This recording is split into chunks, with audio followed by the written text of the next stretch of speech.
Welcome to another edition of Table Talk, and today we are blessed not only to have Fumi with us, but to have Victoria and Rachel. And we're going to be discussing being a Christian in university.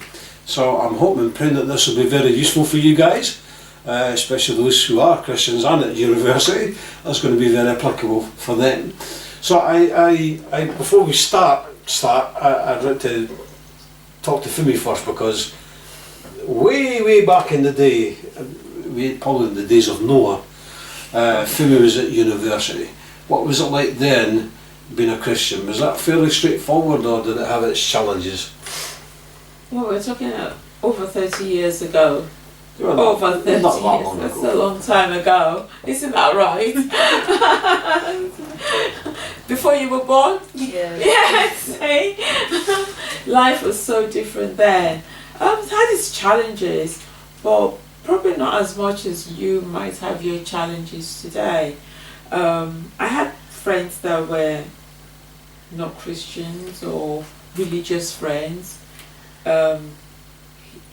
Friends from Asian backgrounds as well. So, and it wasn't that bad. I actually enjoyed being in university. I wouldn't see it as challenging, although there are certain things probably you'd have to say, no, I can't do this, or no, I can't go down this route, or nobody forced you to do anything you didn't want to do. You didn't have any backlash. There was absolutely no social media in those days. So it's a totally different world to now. And you studied pharmacy, yeah? Yes, I did study pharmacy. So you became a legalised drug dealer. That's right. Yeah. No social media, so you didn't have all the issues that that people would have, young ones would have today. Okay, so Victoria, university, what are you studying at the moment? Biomedical science. Say that again? Biomedical science. Okay, I can't even spell that now. So what does that entail roughly, just in a nutshell? So it entails looking at not only the overall human body as an organism, but you also go into the molecular looks of it, and also even deeper into the microbiology aspects of maybe pathology with diseases caused by mitochondrial disorders, or microbiology like pathogens, bacteria, fungi, and also pathology is a huge part of biomedical science, much as the why and how. We also need to understand the how can we solve this. Mm-hmm. So it's a lot of sciences mixed together. So it's very enjoyable, but it is also very difficult as a subject. Yeah. I could imagine I can spell some of those words. Never mind pronouncing what you were saying there. What about yourself, Rachel?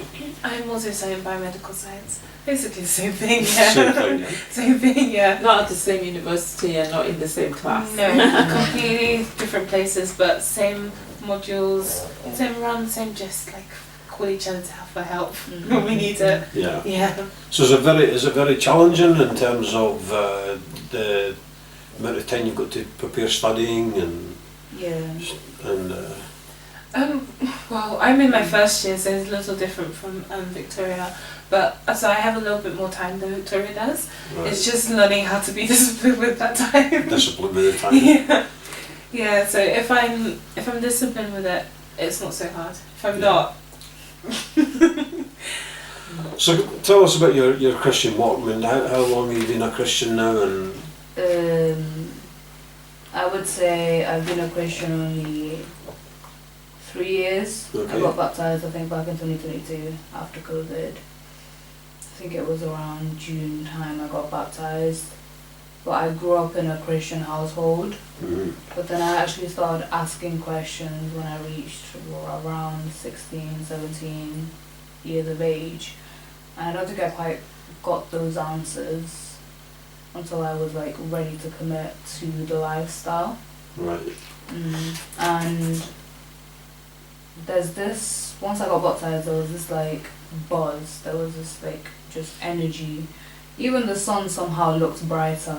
Yeah. Everything just felt nicer, just felt greater, and I don't know what happened, but maybe it was life. Yeah. It just got a little bit dimmer every year. It just got a little bit dimmer. But that's currently, I think I'm going strong. I'd like to Good. think I'm going strong. We thank God for that. Yeah. And that's a normal thing, isn't it? That most Christians, if they're honest with themselves, they'll have those buzzing moments, if you wish, where they feel pretty high, and then life throws you a curveball of some sort, and then all of a sudden you start to look at things in a different, not so positive way, let's say that. Yeah. In a negative way. Yeah, I think that's the thing. When you come out of the waters of baptism, you know, you're like brand new. Everything is so wonderful. You're so happy, exhilarated. You want to shout from the rooftops. You want to tell everybody that you possibly could. Yeah, it's just fantastic. And then life starts, and you've got to live in that life, whether it's work or studies or friends or neighbours, or somebody says something and you think, okay, do I react to that? How do I react to that? And you know, this is something that's not very nice, and you still got to deal with it. So, yeah, it's... Because there is a lot of people that say become a Christian, your life will become great, you know. I mean, they just lie through their teeth, because nowhere is that promised in the Bible. In fact, you become a Christian, you're promised more struggles than anything else. Yeah. It's worth it. Rachel, what about yourself? How did you become to know Christ? So I baptized in 2019. I've known of God like all my life. My dad preached around quite a lot, and my mum, they've always tried to get Christ into our lives. Mm-hmm. But I personally met him in 2019. Yeah, it's been a journey. It's been a journey. Yeah, lots of ups and downs, and I've just tried like really hard to try and build that personal relationship with him and get to know him one-on-one. So it's not just a religious thing part of my life. It's generally a being that's very important to me in my life. Because we were talking about that earlier, weren't we? About, you know, people have had enough of religion, and I think the church has talked about religion too much rather than a relationship. And you're talking about that personal relationship with Jesus. Yeah. So let's go into the topic of university. You were talking about what you're studying there. From a Christian perspective, because there's a lot in the news just now about free speech being clamped down, universities are shutting it down, especially when it comes to Christian values and Christian beliefs, but other beliefs seem to be okay, they say whatever they want. So what's your experience and some of the struggles you've had with that? We'll go to you, Victoria, first. I'd say if you're not strong in your faith, it's quite easy to get carried away with the crowd. Mm-hmm. As Christians, we are not of this world, so conforming to the ways of this world is something that will cause disagreement within ourselves, with the fight between our flesh and our soul. So being in an area where these morals that go against your coordination of life is just around you. If you're not firm, it's easy for you to get derailed. But university as a system, my university, I would say they're very supportive verbally of diverse religions. But when it comes to my course and, you know, the more professional side of it and ethics and everything, there's not that much, I would say, freedom of what you can act on. And although verbally they say there is, there seems to be an unspoken juxtaposition. Okay. Yeah. So it's almost like they're saying it publicly just to say, we do this, but actually underneath it all, it's not really happening. Yeah. Is it the same at your university? Is it the same or different? Well, we've all been told that we can speak freely, whatever religion you believe in or whatever it is that you are. They're big on free speech, they have specific days for specific celebrations. Of course, we have Easter coming up. We have Ramadan, and they have like Diwali. They celebrate so many things. They're trying to be open as much as possible. But of course, the more I get into the sector, I'm studying in, let's say, biomedical science or even medicine, hopefully, I know that's going to be much more difficult because, of course, there's the ethical side of it, and it's something that I will need to seriously think about, and how I would go about spreading my faith to other people whilst doing that. Yeah, but it's not been too hard right now because they're trying to push the agenda that we're really happy and free and we want you to express the way you are, that kind of thing. Yeah. It's interesting just talking about ethics and things, because that was something for me you had to face with the pharmacy side of things. Yeah. More so, not when I first started, but when I changed jobs, because I first started out in an adult hospital, and then I changed jobs to a women's hospital, and then we moved to women's and baby hospital, and they practiced abortions there, and that was tough because to me it was like I'm only dispensing the medication. I'm not involved in any part of that chain, but I had to in time come to realize that I am part of that chain, even though people tell me, well, you're not giving it to the women, you're not making them take it, you're not doing this, you're not doing that. But at the end of the day, I had to face that decision that, well, yes, but I know what this is for and I'm participating in it and it's not right. So I had to apply for another job and give that job up. And since then, and that was quite earlier on in my career, so every time I applied to go to somewhere else to get a higher grade job, I had to not apply to hospitals that treated women's issues. So chances are, if you had a women's hospital linked to the hospital I worked in, chances are they would do abortions, they would do IVF, they would do all those things, and all those came with all the moral Christian dilemmas with it, that narrows the spectrum of where you apply to. You're not applying to a whole country of jobs, you've only got a few, with more people applying for them. So, but once I made that decision, I never went back on it. It was one of the best decisions, really. Yeah. That's it. So, Victoria, you were talking about how you're in this different environment, and it's not a Christian bubble. A lot of people raised in the church are raised in this Christian bubble type thing, and they never really experience anything outside of that bubble. But I've seen it and heard it over and over again. As soon as kids grow up or go to university, they fall away. You never see them again, and they lose that relationship they had with Jesus. So you were talking a little bit about some of those challenges and pressures you get from. Could you give us an example of one or two of those when you're at the university you're at? A huge example was, because I'm into sports, a huge example was the temptation to indulge in morally questionable acts. So I don't really drink alcohol like that. I've never been drunk in my life, and I hope I'm never drunk in my life, but there was that unspoken peer pressure of come along, drink along, and all that. And it's really easy to be like, oh, it's expected of me because I'm at uni and I'm this age and whatever. But I thankfully had a community that I would speak to. If I didn't speak to them, they wouldn't be able to help me.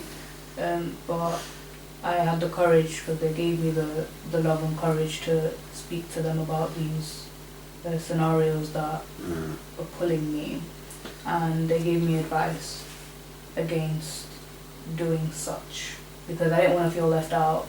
But then they reminded me, well, if you go ahead and join in, how would you feel then? what would that do to you on a spiritual level, and that always helped me get back to doing what I'm meant to be doing. Because it's just, we were talking about that today, weren't we, and the young adults thing where you're either an influencer or you're a follower.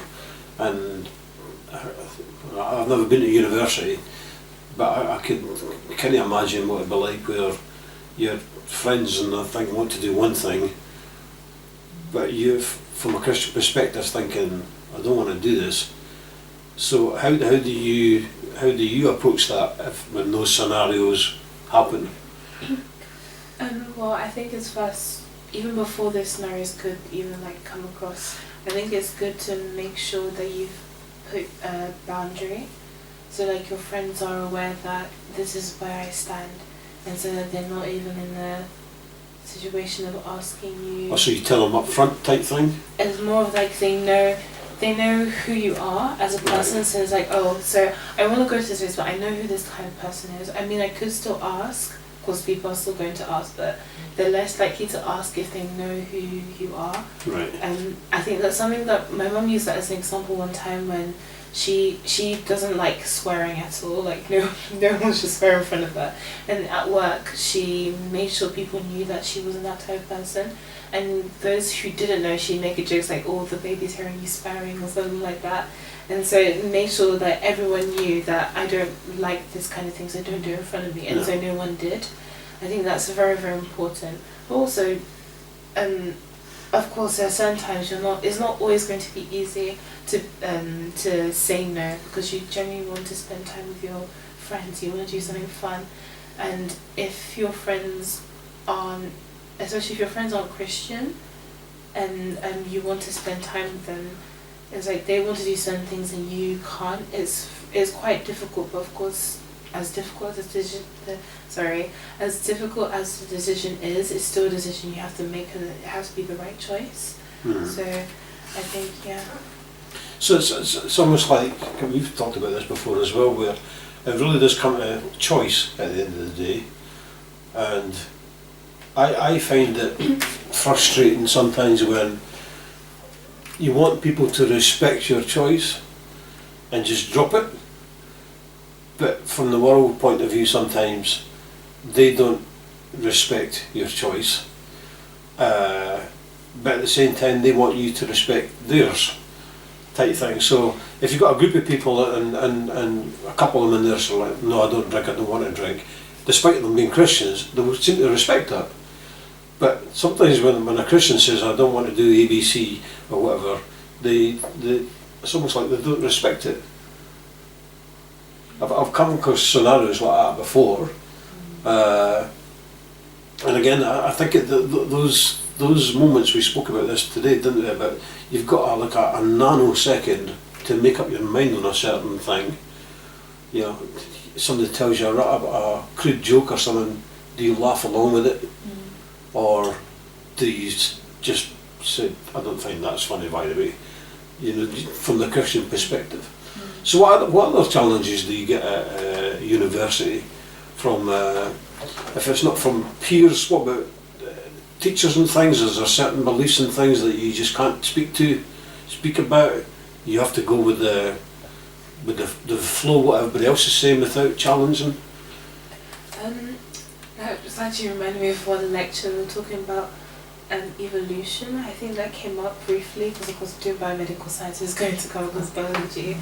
And the teacher did, before we started, did let us know that, like, look, I get that we all have our own belief systems as to how the world started.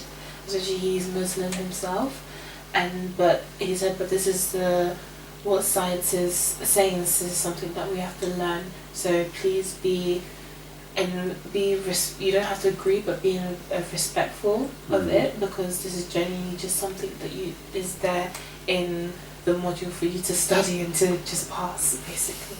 So yeah, that's one thing. I think I've lucked out quite a lot with the university I'm at, because they're not too harsh compared to other universities that I've heard that are quite strict on free speech, like we had recently news that Cambridge University was stopping the protests, Yeah. you know, for like free Palestine and stuff like that. So it's like, yeah. Yeah, because it seems to me that in this country anyway that Christianity's almost getting silenced.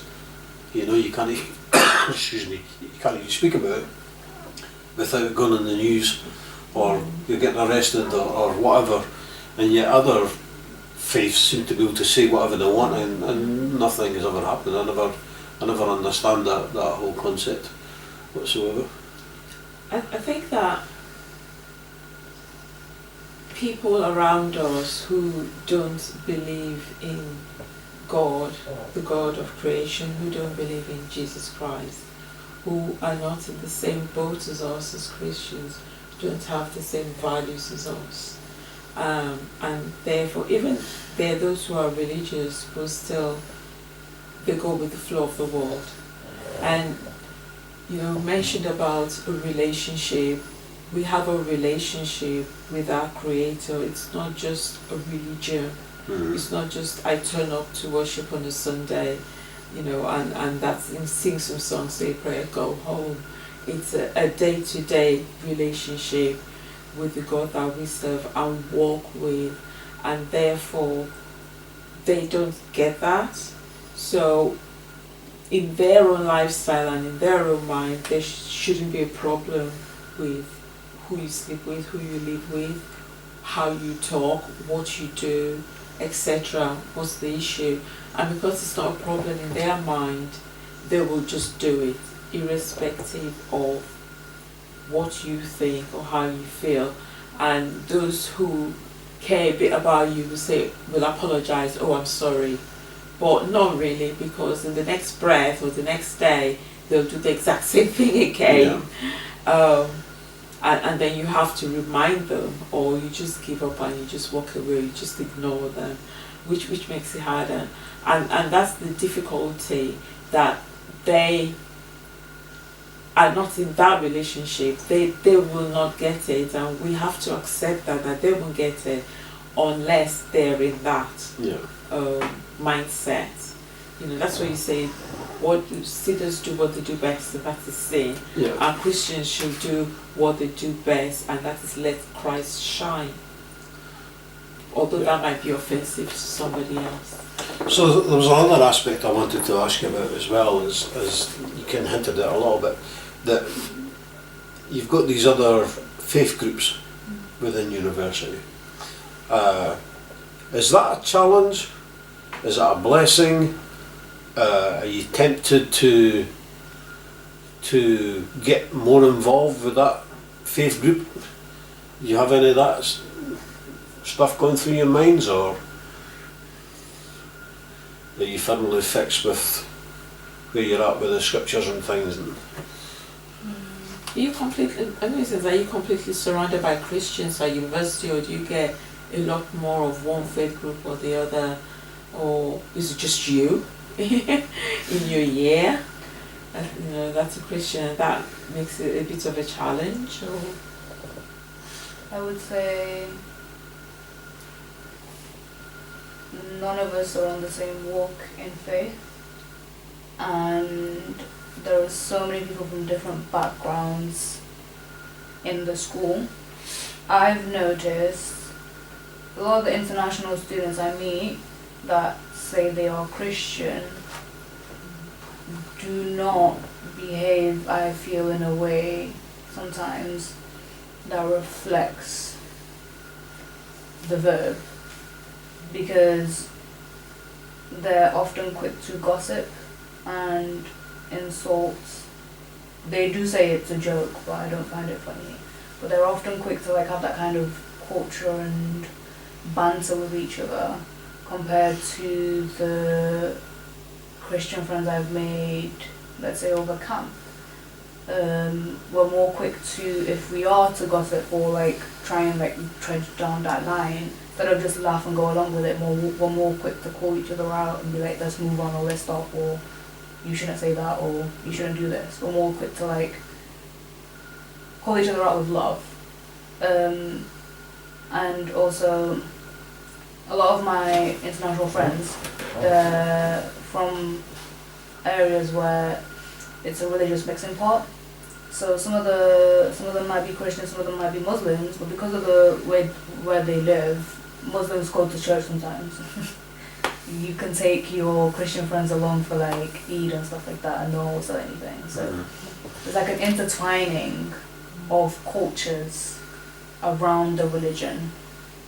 So I would say, because you've also cultivated your own culture according to the Christian friends you keep, and I've had before I made these ones, I can differentiate myself from them a little bit easier, compared to if I was integrated into their religious culture. It'd be harder for me to like find where I stand. But because I know where I stand and I'm confident and I'm comfortable, I'm quite happy with where I am, I don't feel that inclined to be like, oh, let me, so I can get along with these individuals better, let me, for lack of a better word, go down to their level, compared to if I was with my other Christian circle, we'd behave differently.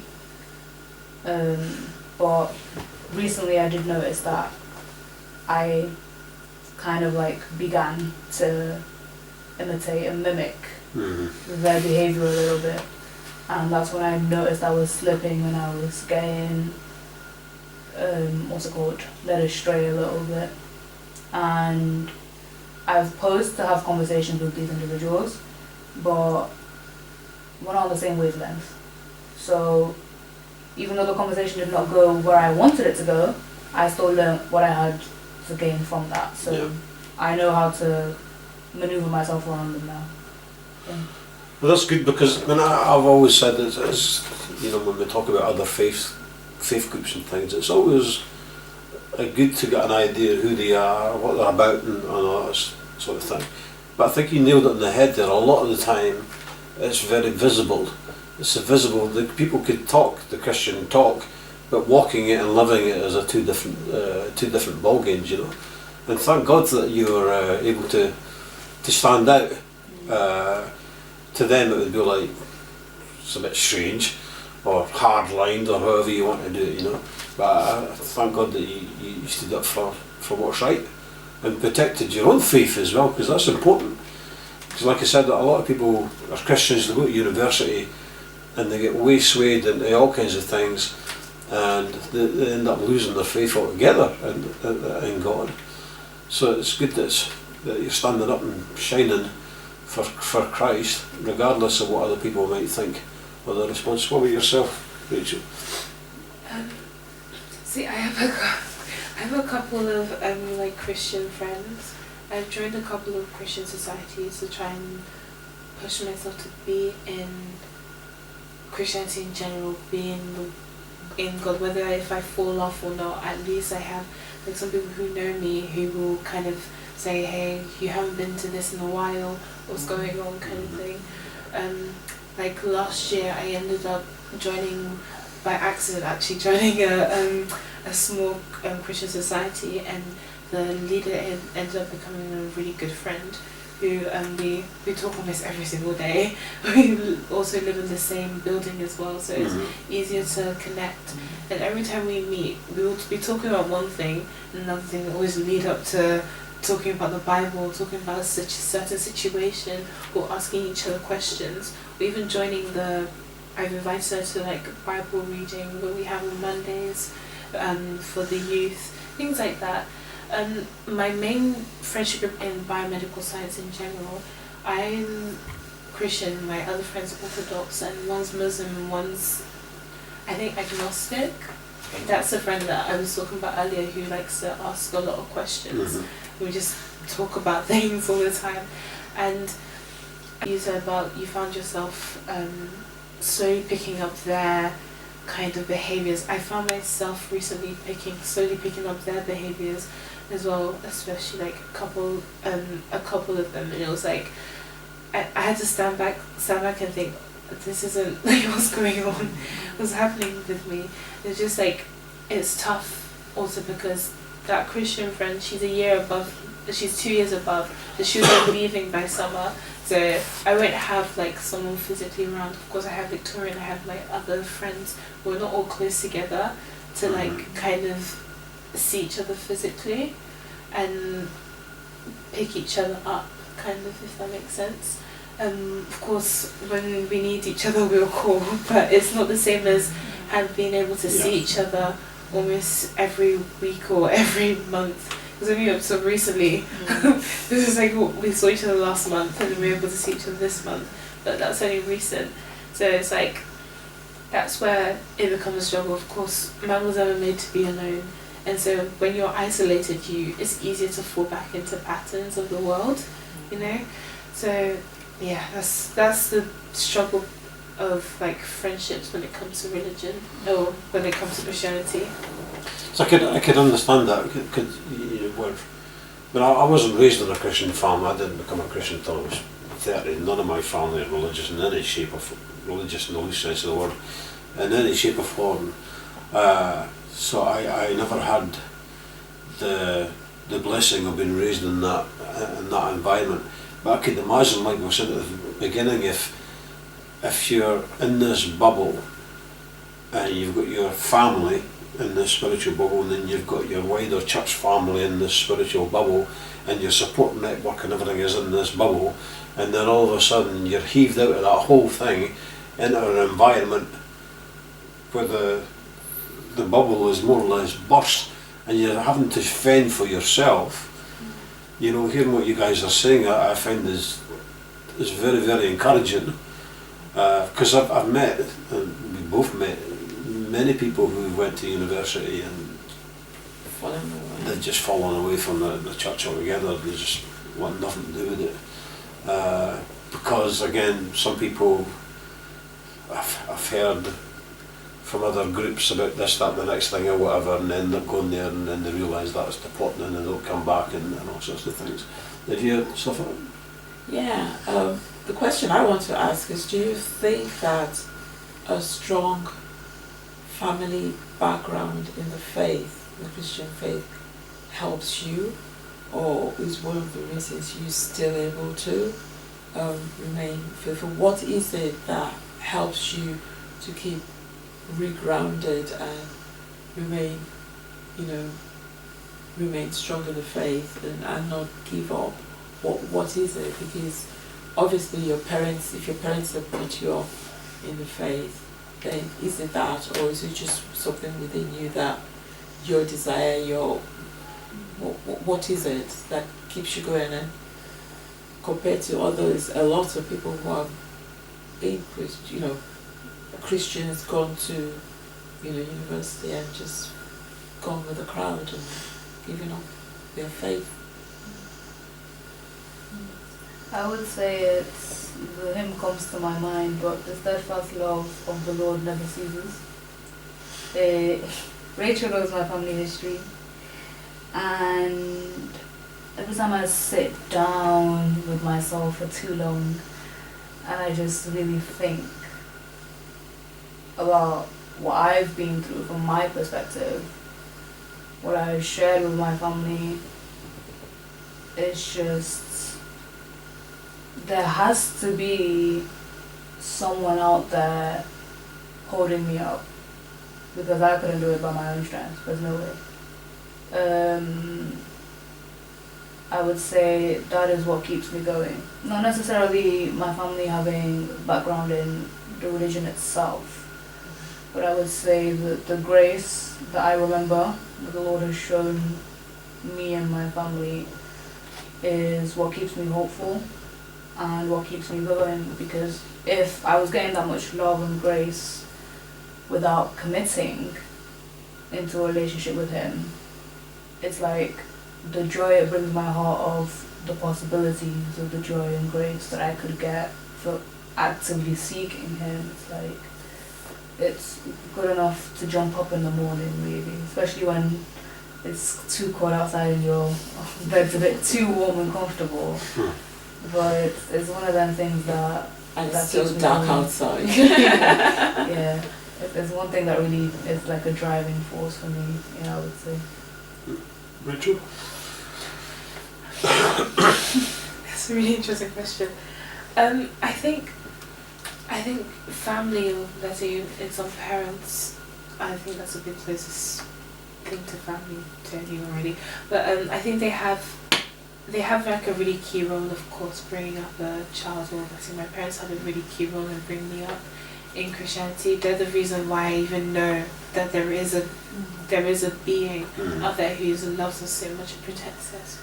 However, and they do keep me grounded, of course. They're my parents, they keep me grounded in lots of things. However, my relationship with Christ didn't start because of them per se. It was a thing where something happened, something serious happened, and God found me in that situation. As a young child, I was absolute mess. I was doing crazy things, and I was always getting into trouble. It was I was a little wild, and there was a time where I genuinely thought like maybe there's something wrong with me. I'm genuinely cursed or something. It's like I was always, and then this is me being maybe I'm being dramatic, but I was genuinely always doing something, and I was always getting on my parents like nerves, and like they will always be questioning like how on earth did like what's going on what's going on, what did we do? So it was like it was a lot, and it took as I said, it took a serious situation to happen before, and for me to be in a serious place where I didn't think I was going to make it out, for God to find me, or for me to be in my weakest place where I'm like done, I can't do anything anymore, for God to find me and really pick me up and start the journey that I'm on right now. And as much as I love my parents and everything, it was more of a thing where they were taking me to church as a thing where we're going so you're going kind of thing, you know, rather than hey, there is a God that I think you should get to know, you know. It wasn't until like recently until after I became a Christian, my mum started talking, my parents started talking about genuinely trying to build a relationship with God, you know. It was just, I think it's more of a personal thing. It comes from within more than from those people, not from those people, from my parents. Because at the end of the day, if it was like that, then people who went to university, they wouldn't fall off so easily. Those people who do fall off, they wouldn't fall off so easy if it was just the influence of like their family. I think, basically, or just influence of them just going to church. So basically, for both of me, I'm guessing it's, you know, all Christian, and you guys were raised in a Christian family, I wasn't, like I said, but what we've got in common, all of us, is that we had to make a decision on Jesus. He either was going to be our Lord and Saviour or he wasn't. We all had that same choice. So regardless of where we were in that place or not, you know, we all had to make that choice at some point in time. And I'm thinking, and correct me if I'm wrong, that you made that choice, but as you're going along, it's getting more and more personal, and you're having to stand on your own 2 feet. You're having to stand on your own faith now, rather than maybe subconsciously relying on other people's faith, maybe mum and dad's faith, or the church-based faith, that you're having to go alone. You know, and sometimes that can be a scary concept, but on the other side of the coin, it's such an amazing adventure, because you this is when the learning begins. I know you're at university and you're learning things, but your faith will start to grow, and you'll start to learn things, because you'll question a lot more about your faith, and that's good. And I hope, pray you never stop questioning, you know, because that's how you learn, that's how you grow, and your faith will just get stronger and stronger and stronger as you go along, because you've taken that first step on your own, out of that bubble, if you wish, and into the dark world that we live in. But like I said, I am really encouraged with what you guys have said about life at university, and standing up for what's right, and not being influenced by people around you and things like that. And I think a lot of people will be encouraged by that. Was there anything else you wanted to ask? No, I think that it's good to hear the positive side Yeah. and just to encourage, keep on keeping on and keep trusting in the Lord. It reminds me of, Jesus saying that we should let our light shine. And, you hear the song, This Little Light of Mine. The song's not accurate because Colossians talks about our lights being great big stars, and Philippians, yeah. Philippians, and that's what we are. The light, God's light in us, shines as bright as the closest star to us, and shines bright, and millions of light years away, from us, and not giving up at all, because it's a dark place out there, and that light makes a huge difference, and you never know who you could be influencing rather than you following, because the masses are saying follow, don't follow, be the influencer. And things are, I think, are more difficult these days, but not impossible, especially in university. And it gets harder at work, in workplaces. So the things that you overcome in university become of benefit in the workplace. So so it's keep on being a Christian. So let me ask you a couple of questions before we wrap up. The first one is this: from a church perspective, church family perspective, knowing what you know now, going into university and going into the world and things, growing up on your own too, was there anything you think that the church could have done to help you with those scenarios?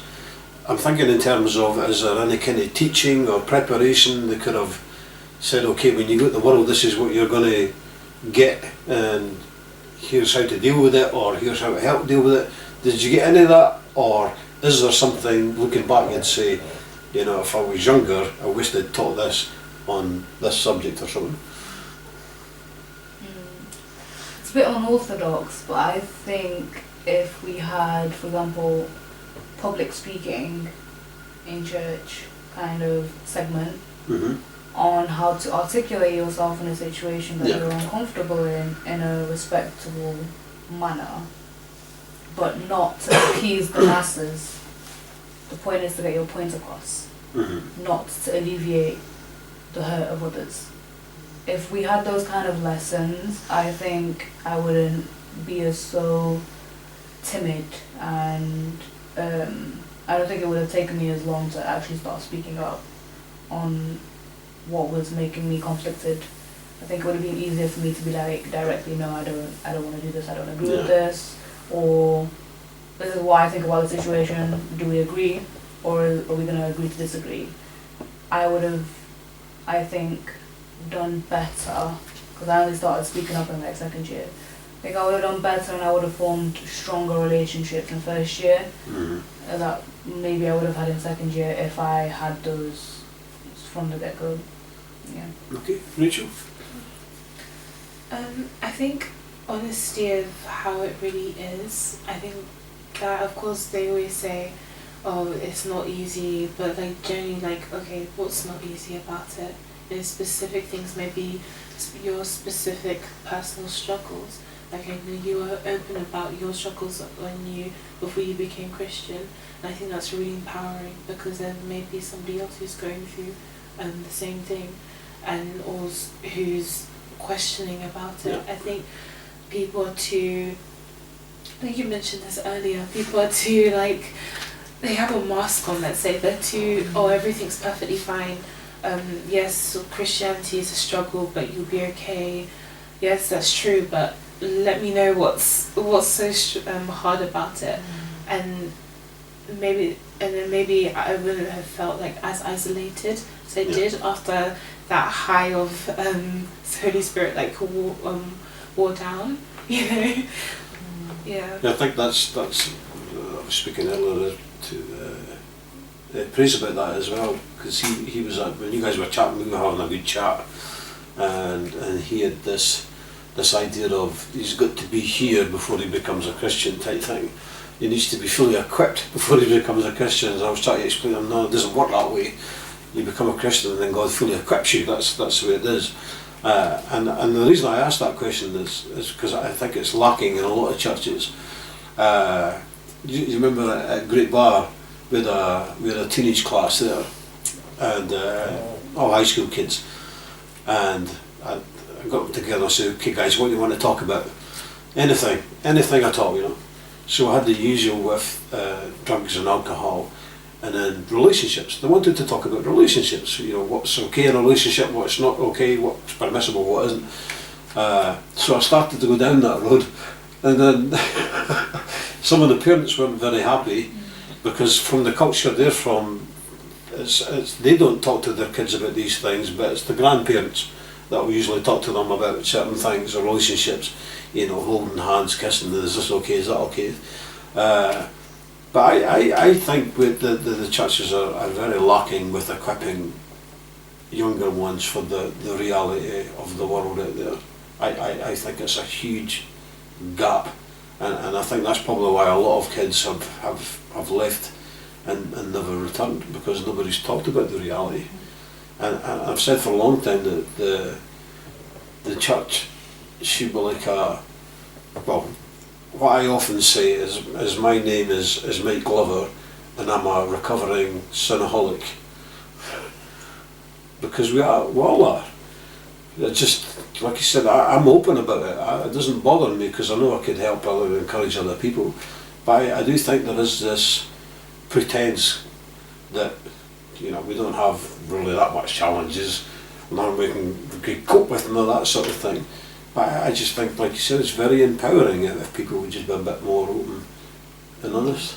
Yeah, I totally agree. I think that more and more congregations, churches need to start opening up and telling about not just the good things God has done for them, but the difficult things that they're going through. You know, when every Sunday or every day you meet people and they say, oh, I'm lovely, oh, I'm fine, and oh, I'm this. And it's only when things are extremely bad and you then find out that, oh, this person doesn't come anymore because of anything, but they've been good or they've been well, you know, everything has been good up until this time. And I think that sharing our testimony is so important.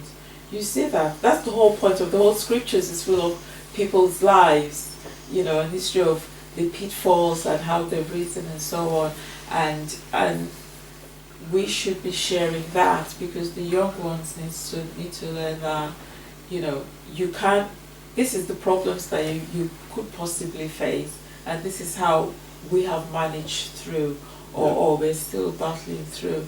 And because the young ones are hearing the older ones talk about themselves, that will empower the younger ones to actually, oh, I can actually do this. And also it will open them up to realize that there are other people they can go to within the church to say, I'm struggling with this, or I've been in this situation, what can I do, or can you advise me? But if we're not opening up as older people and sharing our lives, then the young ones are not going to be able to learn all, you know. Yeah, and again, I don't know if it's a generational thing, you know, where people, I know in the UK, you know, usually you don't talk about these things. You keep everything to yourself, you know. But there is an element of maybe embarrassment. People won't talk about stuff. Maybe they're shy. Maybe they're ashamed. There's a whole bunch of stuff in there, but you can still talk about things without even being specific about something. And instead of putting this persona across that everything is fine all the time, you know, and the only time you'll talk about a struggle is when it's visible, everybody can see it. I think that can only help the church, in terms of equipping younger ones to say, this is the reality. This is the world you're going into. It's a dark, it's a dangerous place, and Satan is all out and use any means he can to sweep you away. But the the church doesn't talk about it. We do it with the groups that we have, the teenagers and that, and we talk about that. We try to equip them in that sense. But there's a lot of churches that won't do that. So my final question is this, and thank you both very much for being open and honest as well. Is there anything else you want to say before I ask my final question? No? Okay. So my final question is this. If somebody's watching right now who's a Christian and they're at university and they're struggling with their faith, what would you say to them? What advice would you give them? I'd say that it's guaranteed for you to feel that way because you're in an unfamiliar territory. It's not every day you go to university. It's not every day you meet people from so many different backgrounds, cultures, and there's so much information to share, so much you're learning, and that's so much energy you're pouring out into hopefully your passion. So it's guaranteed that you will feel burdened, but know that you're not alone in your burdens. Your brothers and sisters in Christ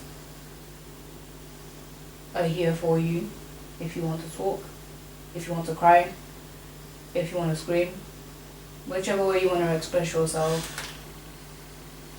It is a blessed thing for you to feel brave enough to ask for help, rather than suffering in silence, is what I would say. Would you?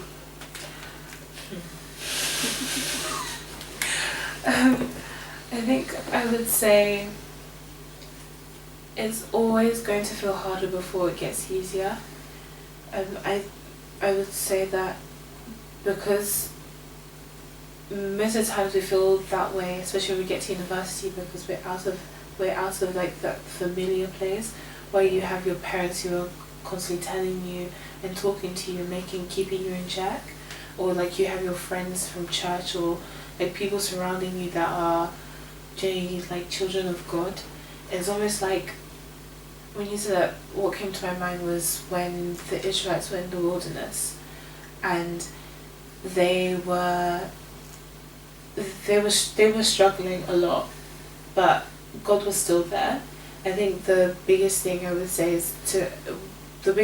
is remind them that despite all their struggles, despite all their hardships, God is genuinely still there, and all you have to really truly be is still with Him. No one's asking, there's so much noise going around, and all He's asking you just to be still with Him. He's asking you to keep your eyes on Him. When Peter wanted to walk on water, he just needs to fix his eyes on Jesus. And he started to drown when he switched his eyes off. And so even if you can hear all the rain, all the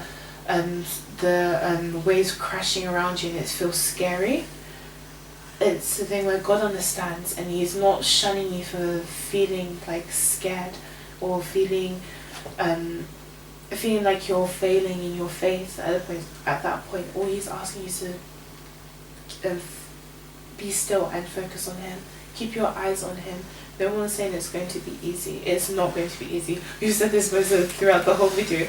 It is tough being a Christian because you're choosing something that goes against what your flesh wants. You're willingly choosing self-control and you're willingly choosing Christ. That's not an easy thing. There's so much grace and so much peace and so much true love when you choose Him, genuinely choose Him. Of course, I just keep saying it's not going to feel like that, but genuinely that is the truth. That is what it is. He genuinely loves and cares for you so much, and whatever struggles you may be going through, He will genuinely see you through, because as I said before, it always feels harder before it gets easier, and it will get easier. He's gonna, one day you're going to look back and you're going to probably laugh at yourself. you know, like, oh wow, this is something that I really went through, you know. And it's going to be a lot better because God's used that time in the wilderness to prep you and bring you to the promised land, you know. Yeah, that's what I would say. For me, any last ones? I know that you've been in scenarios where you're at workplace, you're only Christian, and it's a nightmare. I think it's a follow on from what Rachel and Victoria have said, and that is, I always tell people now, know who you are. Don't let people tell you who you are, who you should be, so that you are then molded into their own image. Know who you are. Know that you're a child of God. Know who your Father is, your Heavenly Father is, and build that relationship with Him. And yes, things will get tough, and people will say things to niggle you or whatever, or they'll just go about their own business, and their own business is just goes against you as a Christian. And it's just recognizing that and going, okay, I know who I am, I know how I should be, and not be ashamed of who you are, because you're priceless, you know, before God. And as long as you stand your ground, they will come to recognize that that's who you are, and start appreciating you and start respecting you for that. And one of these days, one of them, if not more, will come to you and ask for your help or your advice, because you stood that ground. You know, it wasn't easy at the beginning, but people are watching you, is what I'm saying. Don't think that they're not watching you or they don't know. They know. So if you're a Christian, be proud of it, be happy of that, and be that Christian, because they are being what they want to be. So you be you and be happy in that, and find somebody in your congregation, at home, or whoever, who you can, you know, speed dial, as they say. I don't know what they call it today. In my days it was speed dial. You know, FaceTime. FaceTime. I think it's FaceTime. Is it FaceTime? FaceTime. Oh no, that's another thing now as well. You know, that you can talk to when things get really hard, and you don't know which way to go, and you're frustrated or whatever. You know, I say, to help ground you, to help bring you back, to, you know, to where you need to be. But most of all, enjoy being a Christian in university. Don't let people take that joy away from you. University time is short. Some people it's 3 years, some 5 years. Even if it's 6 years, it's still a short time compared to when you leave and you start working by God's grace. So yeah, do enjoy it, and don't forget who you are, and get a relationship with, you know, at least one person who you know you can bounce off when you need help. Well, Victoria, thank you very much. Rachel, thank you very much. And Thank you. thank you very much. And thank you for having us. Thank you for watching. We hope you enjoyed this, and we pray that you will be encouraged through this as well if you're going through this situation. God bless you, and thank you again. Bye.